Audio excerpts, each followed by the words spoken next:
Good day ulit guys. So eto magluluto tayo ng labong. So eto, ginis na natin yung luya. Tinatad natin na maliliit. Etong luya na to is native. Para mas matapang. Kaya amoy na. Lagyan natin itong sibuyas.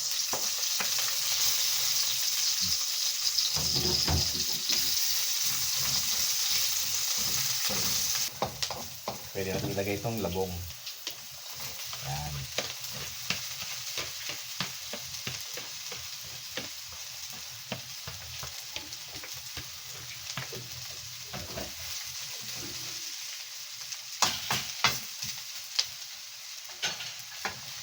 Paminta. Yung durog na paminta. Ang ating sili. Kung may mga karne kayo guys, pwede nang lagyan ng karne. Pwede mag-gisa ng karne bago ilagay yung mga ricado. So ito kasi wala tayong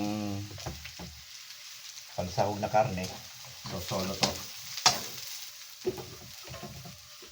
Lagyan na rin natin ng konting asin.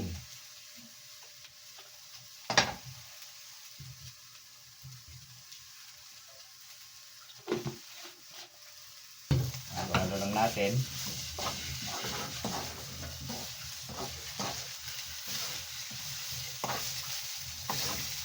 Hinaan natin apoy.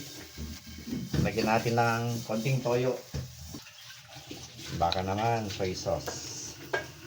Silver Swan.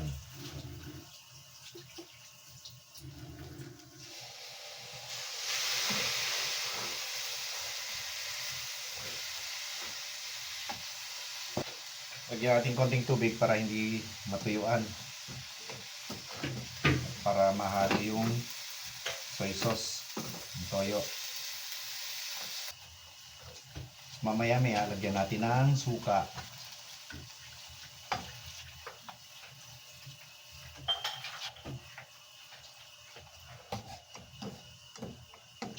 So ito pwedeng pangmatagalan na ulam. At kung gusto mo magluto ng gulay, pwede kang kumuha dito at iladagdag mo sa gulay. Kung gusto mong magluto ng may sabaw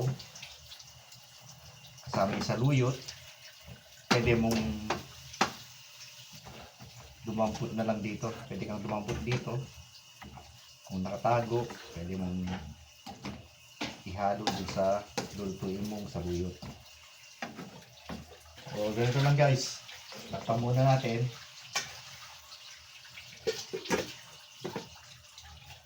At balikan mamaya. So ito na guys. Nilagyan na natin ng suka. Hindi muna natin haluin. At hindi natin tatakpan. So antayin na natin na sumingaw yung suka habang niluluto yung suka.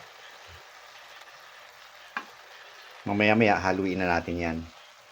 Siguro kahit na mga 2 to 5 minutes. Tsaka natin haluin. So yun guys, luto na yan. Pwede na rin kainin yan. So patuyin lang natin konti. Kasi may mga sabaw pa. Oh. So ito na guys.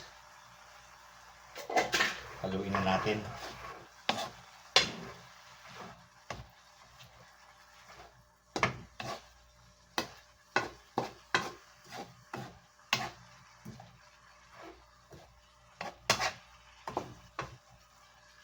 Hindi uso ang betchin, hindi uso ang magic sarap.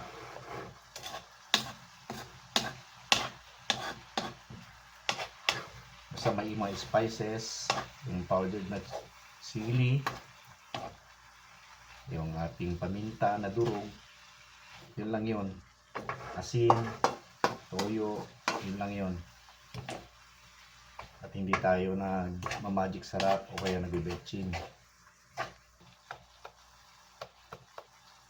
Isang paraan din ng paglalagay natin ng ano ng suka para yung ating labong ay firm. Hindi basta napuputol-putol. Mekos, mekos, mekos lang natin yan. Mekos. Yan. So yun guys, luto na to. Pwede na. Oh.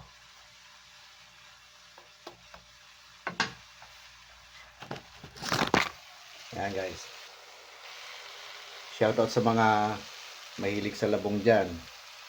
Panahon ng labong ngayon. Yan lang guys. Good day, good day, good day.